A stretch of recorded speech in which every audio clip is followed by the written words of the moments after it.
और मुझे बताओ 24 में राहुल बाबा और मोदी जी कौन प्रधानमंत्री बनेगा? अरे जोर से बोलो, कौन प्रधानमंत्री बनेगा? नमस्कार दोस्तों, जनसंवाद न्यूज में आपका स्वागत है। आज जुलाई है 26 जून। फटाफट बड़ी अपडेट निकल के आ रही, बिग ब्रेकिंग पहली बड़ी खबर निकल के आ रही है। अमित शाह ने खुद ही सर्वे कराया, आखिर 24 में कौन बनेगा प्रधानमंत्री, इसको लेकर सर्वे का आंकड़ा निकल के आया है। हाथ पांव फूले अमित शाह और मोदी की, यही वजह है कि लगातार भागते फिर रहे हैं प्रधानमंत्री। बताएंगे इसके बारे में, आखिर सर्वे में क्या कुछ निकल के आ रहा है। राहुल गांधी को सबसे ज्यादा वोट मिला है, कितना वोट मिला है इसके बारे में बताएंगे, अंत तक जरूर बने रहिएगा। वहीं अगली एक और खबर निकल के आ रही, गुवाहाटी हाई कोर्ट ने दिया है करारा झटका। WFI चुनाव को लेकर 11 जुलाई चुनाव को लेकर रोक लगा दी गई है। आखिर क्या कुछ बड़ी खबर निकल के आ रही पहलवान को लेकर, इसको बताने वाले। वही दूसरी बड़ी खबर निकल के आ रही है, बीजेपी रैली के बीच मचा घमासान, लात घूसे चले हैं, हुई है फायरिंग, कार्यकर्ताओं को लगी है गोलियां, लगातार घमासान मचा है बीजेपी के। बताएंगे इसके बारे में। अगली एक और खबर निकल के आ रही है, बड़ी अपडेट है कर्नाटक से, जहां बकरा ईद से पहले अल्टीमेटम जारी हो गया है। हिंदू संगठन को करारा झटका, यानी कि बजरंग दल को लगा है लात घूसे मारकर अंदर करो अगर आतंकवाद फैलाते हैं। वही अगली और खबर, गठबंधन को लेकर बड़ी अपडेट निकल के आ रही। विपक्षी दलों ने अलायंस का नाम देकर PDA का नाम सामने रखा है, बताएंगे इसके बारे में। और वहीं विधानसभा चुनाव को लेकर बड़ा सर्वे निकल के आ रहा है सामने, जो बीजेपी को हैरान करके रख दिया है, बताएंगे इसके बारे में। वहीं लगातार एक के बाद एक रेलवे में हादसे हो रहे हैं, इसके भी खुलासे हुए हैं बड़े, इसको भी बताने वाले हैं। वहीं एक और करारा झटका लगा है बीजेपी को। इससे पहले कल खबरों में बताया था कि किस तरह से इस्तीफा हुआ, वहीं अब देखा जाए तो भाजपा जिला उपाध्यक्ष ने भी इस्तीफा दे दिया। यह बड़ा झटका माना जा रहा है बीजेपी को लेकर। अगली एक और खबर निकल के आ रही, बड़ी खबर, अध्यादेश के खिलाफ राहुल गांधी का समर्थन मिलता दिखाई दे रहा। वही लगातार ट्रेनों की दुर्गति हो रही है, पानी नीचे से टपक रहे हैं। देख लीजिए किस तरह से व्यवस्था है बीजेपी सरकार के अंदर, किराया लगातार बढ़ाया जा रहा है, लेकिन व्यवस्था आप देखिए AC का बोगी है, और देखा जाए लगातार हादसे भी हो रहे हैं। ये सारी खबरें बताने वाले हैं, वैसे काम की खबरें रहने वाली हैं। वीडियो में अंत तक जरूर बने रहिएगा, लेकिन उससे पहले एक छोटा सा निवेदन, अगर आप हमारे चैनल पर नए हैं तो चैनल को सब्सक्राइब, बेल आइकन जरूर दबाएगा देश दुनिया की सभी फटाफट बड़ी अपडेट पाने के लिए। दरअसल पहली बड़ी खबर निकल के आ रही है, अमित शाह ने न्यूज 24 पर एक सर्वे कराया। यह सर्वे था आखिर 24 में कौन बनने जा रहा है प्रधानमंत्री, सबकी राय जानने के लिए सर्वे कराया गया। सर्वे का आंकड़ा जैसे सामने निकल के आता है, PM मोदी और अमित शाह के पांव फूल जाते हैं। दरअसल सर्वे का आंकड़ा कुछ इस तरह से रहता है, जिसमें 3 नाम रखे गए थे, नरेंद्र मोदी, राहुल गांधी या कोई और। ऐसे में इसमें लगभग 1 लाख से ज्यादा वोट पड़ते हैं। जी हाँ दोस्तों, 1 लाख से ज्यादा वोट पड़ते हैं, वो भी केवल और केवल 2 घंटों के अंदर। और ऐसे में देखा जाता है कि 61%, जी हाँ दोस्तों 61% राहुल गांधी के खेमे में वोट जा रहा है। ये जागरूकता वाला सर्वे रहा है, इसमें सब पढ़े लिखे लोग रहे, ये अंधभक्त नहीं रहे, और यही वजह है कि अब सभी की मांग है कि राहुल गांधी प्रधानमंत्री बने। वही देखा जाए नरेंद्र मोदी काफी ज्यादा निचले स्तर पर रहे, 23% वोट मिल रहा है, और कोई और यानी कि अरविंद केजरीवाल में 16% रहा। आप ही देख सकते हैं किस तरह से लगातार राहुल गांधी की फेस वैल्यू बढ़ती जा रही है।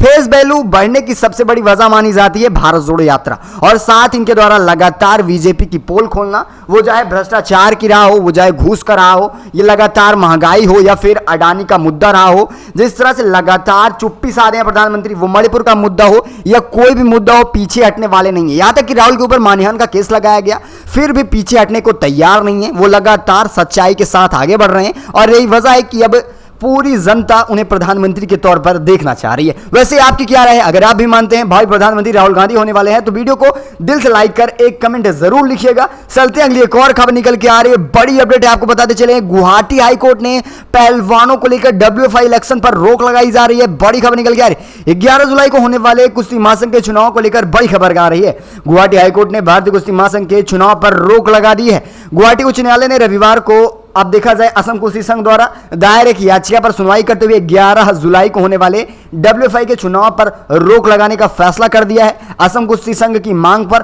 कोर्ट ने यह रोक लगाई है। देखा जाए, असम कुश्ती संघ के WFI भारतीय ओलंपिक संघ तथर्थ समिति और खेल मंत्रालय के खिलाफ अपनी याचिका दायर की गई थी, और इसमें कहा गया था कि WFI संबंध सदस्य बनने का हकदार है, यानी कि जो लगातार WFI से जुड़ा है वो भी चुनाव लड़ सकता है। लेकिन यहां बड़ी खबर निकल के आ रही है कि इसमें किसी भी तौर पर ब्रिजभूषण के परिवार या उनके रिलेटिव का नाम सामने नहीं आ रहा था, लेकिन वही देखा जाए उनके दामाद का नाम सामने आया था, और बड़ी वजह हो सकती है कि इसको लेकर भी इस पर रोक लगाई गई हो। अब वैसे आपकी क्या राय है? अपनी राय कमेंट के माध्यम से जरूर दीजिएगा। चलते अगली एक और खबर निकल के आ रही है, बड़ी अपडेट है। बीजेपी खेमे में हड़कंप मचा हुआ है। एक और कार्यक्रम में हुआ बवाल, जमकर चले लात घूसे डंडे, कार्यकर्ताओं ने चला दी गोलियां, यहां तक कि कार्यकर्ताओं को गोलियां भी लगी।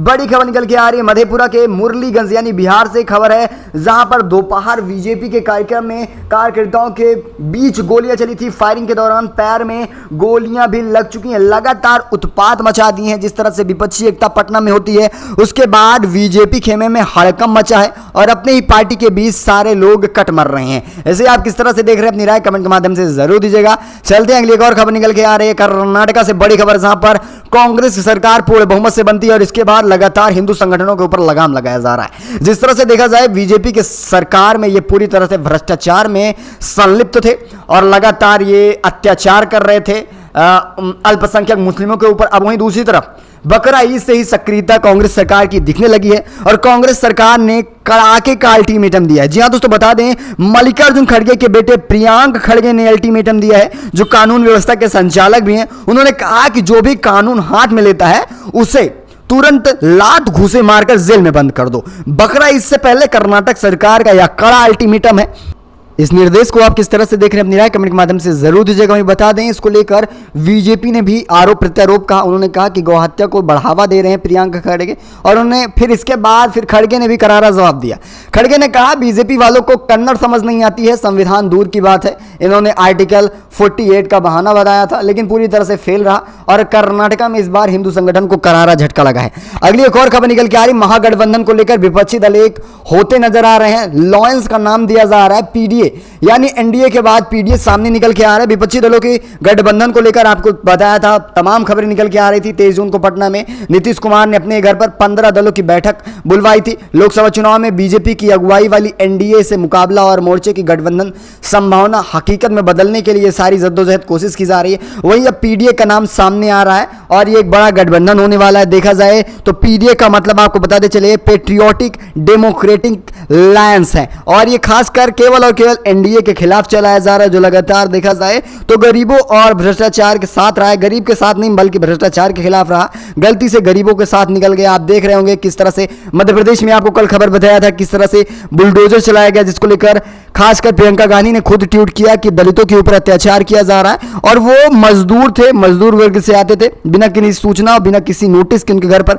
बुलडोजर चलाया गया। वैसे ये खबर मध्य प्रदेश की है, आपको बीच में जोड़ने के लिए माफ करिएगा लेकिन खबर काम की थी इसलिए बताना जरूरी समझा। अच्छा, वही एक और खबर निकल के आ रही है। एक बार फिर रेलवे विभाग ने लापरवाही की, उसका नतीजा सामने निकल के आ रहा है। 2 मालगाड़ियों के बीच टक्कर होती है, 12 बोगियां पलट जा रही हैं, 14 ट्रेनों को रद्द करना पड़ा है 3 दिनों तक। पश्चिम बंगाल के एक बार फिर से घटना सामने आ रही है बंकुरा से और उसके पीछे देखा जाए 2 मालगाड़ियों के बीच भिड़ंत हो रही है और ये सुबह 4 बजे की घटना बताई जा रही है और ऐसा लग रहा है कि सिग्नल की वजह से ये बड़ी घटना सामने आई है और इससे पहले भी लगातार घटनाएं सामने आ रही हैं। अभी भी रेलवे विभाग लगातार लापरवाहियां बरत रहा है। इसको लेकर आपकी क्या राय है अपनी राय कमेंट के माध्यम से जरूर बताइएगा। अगली एक और खबर निकल के आ रही है, मध्य प्रदेश में लगातार चुनाव से पहले, विधानसभा चुनाव से पहले हड़कंप मचा हुआ है। मध्य प्रदेश में इस्तीफों का दौर शुरू हो चुका है। जिस तरह से आपको कल ही एक इस्तीफा बताया था, वही एक और बड़ा इस्तीफा निकल के आ रहा है। यह इस्तीफा शिवपुरी से भाजपा जिला उपाध्यक्ष राकेश गुप्ता ने अपनी पार्टी को छोड़ दिया है और कांग्रेस में 26 जून को शामिल होने जा रहे हैं कमलनाथ और दिग्विजय की उपस्थिति में। बड़ी खबर है, लगातार प्रियंका गांधी के दौरे के बाद बीजेपी खेमे में हड़कंप मचा हुआ है और भ्रष्टाचार के बीच 24 जून को आपने देखा था कि रैली भी की गई थी और वहां से भी लगातार विधानसभा चुनाव को लेकर तूल पकड़ता दिखाई दे रहा है कांग्रेस का लगातार प्रचार। अगली एक और खबर निकल के आ रही है, बड़ी अपडेट है, आपको बताते चले अध्यादेश को लेकर लगातार देखा जाए अरविंद केजरीवाल सक्रिय नजर आ रहे हैं, राहुल गांधी से लगातार मदद मांग रहे हैं और इसको लेकर एक बार फिर दिल्ली के केंद्र के अध्यादेश के खिलाफ विपक्षी दलों का समर्थन तो मिल चुका है, 11 पार्टियों का समर्थन मिला है देखा जाए अरविंद केजरीवाल को। लेकिन सबसे बड़ी बात निकल के आ रही है, कांग्रेस के पूर्व अध्यक्ष राहुल गांधी द्वारा अभी किसी तरह का संदेश नहीं दिया जा रहा है कि वो उनके साथ रहने वाले हैं। यहां तक कि देखा जाए अरविंद केजरीवाल लगातार घी चुपड़ी बात भी कर रहे हैं कि आकर चाय तो पीजिए घर एक बार राहुल गांधी जी, इस तरह की बयानबाजी कर रहे हैं और इनका मेन मुद्दा है अध्यादेश के खिलाफ राहुल गांधी को किसी तरह से मना लेना। और लेकिन आपको बताते चले इससे पहले एक विराम लगाया था मल्लिकार्जुन खड़गे ने बताया कि कनपट्टी पर आप बंदूक रखकर हमें अध्यादेश के खिलाफ नहीं ले जा सकते, हम अपने मन से जाएंगे। उन्होंने ये नहीं कहा कि हम नहीं आने वाले, उन्होंने कहा अपने मन से आना चाहेंगे। अब उनका मन कब करता है ये देखने वाली बात होती है। अच्छा, एक और बड़ी खबर निकल के आ रही, काम की खबर है आपके लिए, बताते चले कि ट्रेन के सेकंड एसी की बोगी में बारिश का पानी गिर रहा है। जी हां दोस्तों, भीग रहे हैं पैसेंजर, टिकट का पैसा पूरा लिया जा रहा है, महंगाई तूल पकड़ रही है, महंगाई तो आसमान छू रही है, टिकट के दाम लगातार बढ़ रहे हैं। आप भी आम लोगों में आते हैं, आप भी देखते होंगे। लेकिन देखा जाए जिस तरह से रेलवे व्यवस्था होती जा रही है, सफाई के तौर पर देखा जाए या फिर इनके डेकोरेट पर देखा जाए, देखो किस तरह से पानी गिर रहा है। अब बारिश के मौसम में आप भीगते चलेंगे, वैसे बारिश लगातार मानसून आ रहा है, तो ऐसे में आप रेलवे विभाग की नाकामियों को सामने देख सकते हैं। अगर दुर्घटना की बात तो एक अलग तरह की बात निकल के आ रही है, लेकिन जिस तरह से आप देख सकते हैं ये वीडियो वायरल हो रहा है, ये मुंबई अवंतिका एक्सप्रेस है। जी हाँ दोस्तों, मुंबई से अवंतिका एक्सप्रेस चलती है, उसका वीडियो सामने आया, एसी के बोगे में ये पानी गिर रहा है। आप इसे किस तरह से देख रहे हैं और इस पर सरकार की क्या रणनीति है? वैसे महाराष्ट्र में देखा जाए तो बीजेपी की सरकार है, आप इसे अपनी राय के माध्यम से जरूर बताइएगा। वैसे आपको बताते चलेंगे, रेलवे विभाग की कल एक नाकामी दिखी थी दिल्ली में, जहां पर आपने देखा था कि एक पोल से एक लड़की की मौत हो जाती है। लगातार जल भरा था, यानी पानी भरा था आसपास, और वहां पर करंट दौड़ रहा था, और इसके पीछे केवल और केवल बिजली विभाग नहीं बल्कि रेलवे विभाग भी रहा था। लापरवाही उन्हीं द्वारा किए गए थे, और लगातार लापरवाही के परिणाम भी सामने आ रहे हैं। चलते हैं अगली एक और खबर निकल के आ रही है मध्य प्रदेश से बड़ी खबर, जहां चुनाव से पहले कमलनाथ ने बड़ा दांव खेल दिया है। आदिवासियों पर अत्याचार को लेकर चुनावी मुद्दा बनाया जा रहा है। जिस तरह से प्रियंका गांधी ने उनके खिलाफ बयानबाजी की, अब इसके बाद कमलनाथ ने भी एक नया मुद्दा खोज के लाया। उन्होंने कहा, कांग्रेस के अध्यक्ष मतलब कमलनाथ ने बताया, बीजेपी केवल भ्रष्टाचार और घूसखोरी इन सब में, महंगाई में आगे नहीं है, बल्कि वो दलितों के ऊपर अत्याचार करने में भी पीछे नहीं हट रही है। आदिवासियों के घर के ऊपर अन्याय किया जा रहा है, बुलडोजर चलाए जा रहे हैं। आम जनता काफी ज्यादा कांग्रेस से परेशान हो चुकी है, और देखा जाए आदिवासी समुदाय अब कांग्रेस के साथ है और प्रचार में भी साथ दिखने वाला है। इसे आप किस तरह से देख रहे हैं अपनी राय कमेंट के माध्यम से जरूर बताइएगा। अगली एक और खबर निकल के आ रही, मणिपुर से बड़ी खबर है। अब तक मणिपुर के बारे में आपको कोई खबर नहीं बताया, लेकिन बड़ी अपडेट निकल के आ रही। मणिपुर के बारे में क्या बताया जाए, प्रधानमंत्री खुद ही चुप्पी साधे बैठे हुए हैं। मणिपुर मुद्दे को लेकर एक ही खबर आती है कि हिंसा जारी है। जी हाँ दोस्तों, मणिपुर में अभी भी हिंसा जारी है। लगातार कांग्रेस इसको लेकर प्रेस कॉन्फ्रेंस कर रही है कि कभी तो प्रधानमंत्री बोल दीजिए। अगर बात निकल के आ रही है कि जहां पर आपने देखा था कि बालासोर में ट्रेन हादसा होता है, वहां पर 24 घंटे के अंदर पहुंच जाते हैं प्रधानमंत्री जी। अब देखा जाए वहीं दूसरी तरफ देखा जाए, मणिपुर में लगातार 1.5 महीनों से हिंसा जारी, लेकिन प्रधानमंत्री चुप्पी साधे हुए। ये मामला कुछ समझ नहीं आ रहा है। दरअसल आपको बताते चलें, रेल हादसा होता है, ऐसे में वो जाते हैं चुनावी मुद्दे के साथ, क्योंकि रेल मंत्री रहते हैं, वो भी बीजेपी खेमे में आते हैं। उनके बचाव के लिए प्रधानमंत्री आगे बढ़ते हैं, ना किसी जनता के बचाव के लिए। आप इसे किस तरह से देख रहे हैं? और लगातार कांग्रेस इसको लेकर प्रेस कॉन्फ्रेंस कर रही है, महाराज अब तो बोल दीजिए, लेकिन प्रधानमंत्री बोलने को तैयार नहीं है। वैसे आपको बताते चलें, बिना प्रधानमंत्री की सक्रियता लिए मणिपुर के मुद्दे में कुछ खास बदलाव नहीं आने वाला है। अगली एक और खबर निकल के आ रही है, बड़ी खबर है, आप कुछ बताते चले, बड़ी अपडेट निकल के आ रही है। मणिपुर में एक बार फिर देखा जाए, ईसाई समुदाय के लोगों ने एकजुटता दिखाई है, धरना प्रदर्शन करना शुरू कर दिया है। असम क्रिश्चियन फोरम और धार्मिक भारत उत्तर प्रदेश सम्मेलन का प्रतिनिधित्व करने वाले धार्मिक नेताओं ने हाल में असम के गुवाहाटी डॉग सॉटी स्कूल के मैदान में एकजुटता का प्रदर्शन किया, और खासकर प्रधानमंत्री से चुप्पी तोड़ने की बात कही है। 3 मई से लगातार हिंसा भड़की है। प्रार्थना सभा के दौरान धार्मिक नेताओं ने अपनी चिंता व्यक्त की, और केंद्र सरकार, मणिपुर सरकार दोनों से मणिपुर के लोगों की शांति, सुरक्षा, न्याय बहाल करने के लिए निर्णायक कार्रवाई करने को कहा गया है। वैसे जिस तरह से शांतिपूर्वक मणिपुर के लोग ये बात कर रहे हैं, लेकिन उग्रवादी पूरी तरह से मणिपुर का माहौल बिगाड़ कर रखे हैं, और इसके बीच देखा जाए तो अच्छे लोग भी फंसते नजर आ रहे हैं। आप इन सबको किस तरह से देख रहे हैं, अपनी राय कमेंट के माध्यम से जरूर बताइएगा। अगली एक और खबर निकल के आ रही है, केंद्र द्वारा बुलाई गई बैठक में केसीआर अपने प्रतिनिधि भेजे थे। 2 साल तक केंद्र की बैठक से किया बहिष्कार। मोदी की लगातार नाकामियों को देखकर केसीआर ने अपना पूरा पलटन ही बदल दिया है। वो अब 2 सालों तक केंद्र की बैठक में शामिल नहीं होने वाले, और आने वाले समय में इसी तरह के सारे विपक्षी दल होने वाले हैं, क्योंकि लगातार जिस तरह से चुप्पी प्रधानमंत्री साध रहे हैं और जिस तरह से लगातार वो विदेश भ्रमण कर रहे हैं, ये कहीं ना कहीं उनके नाकामियों को गिना रहा है। वो देश के मुद्दों से और अपने कर्तव्यों से भाग रहे हैं, और यही वजह है कि देखा जाए केसीआर और उनके गुट के नेता शिंदे भी शामिल नहीं हुए थे। शिंदे को पता था कि ये बैठक कोई आम बैठक सी है, क्योंकि इसमें प्रधानमंत्री की सक्रियता नहीं है, और अमित शाह की कोई वैल्यू अब बच नहीं रही है, क्योंकि मणिपुर मुद्दे में ये हाथ तो लगाए, लेकिन कोई खास मतलब निकल के नहीं आया है। यही बड़ी वजह मानी जा रही है। वैसे आप सबकी क्या राय है? अपनी भी राय कमेंट के माध्यम से जरूर बताइएगा, उससे कुछ खास पता चलता है।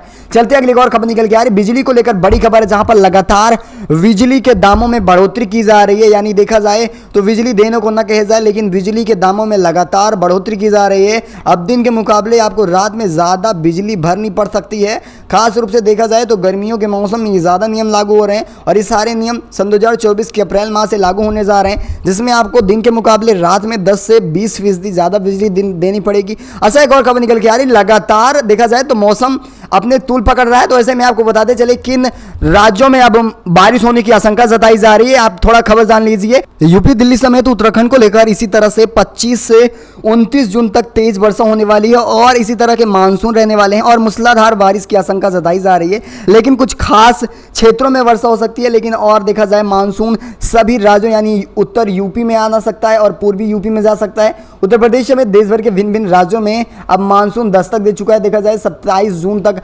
भारी वर्षा हो सकती है। वैसे आप सबके राज्यों में किस तरह से वर्षा चल रही है और कहां से आप हैं, इसको जरूर बताइएगा। वैसे इस खास बुलेटिन में बस इतना ही। छोटा सा प्रयास कैसा लगा अपनी राय कमेंट के माध्यम से जरूर दीजिएगा। इस खास बुलेटिन में बस इतना ही। मिलेंगे आपको अगली बड़ी अपडेट में। अगर आपको भी लगता है आने वाले मध्य प्रदेश के विधानसभा चुनाव में बनेगी कांग्रेस सरकार और जिस तरह से सर्वे निकल के आया, पहली खबर में आपको बताया कि राहुल गांधी के ऊपर सबसे ज्यादा वोट पड़ रहे हैं, तो आप भी क्या राहुल गांधी को प्रधानमंत्री के तौर पर देख रहे हैं? तो अपनी राय कमेंट के माध्यम से जरूर दीजिएगा और प्रधानमंत्री राहुल गांधी लिखकर जय हिंद जय भारत जरूर लिखिएगा। तब तक के लिए धन्यवाद।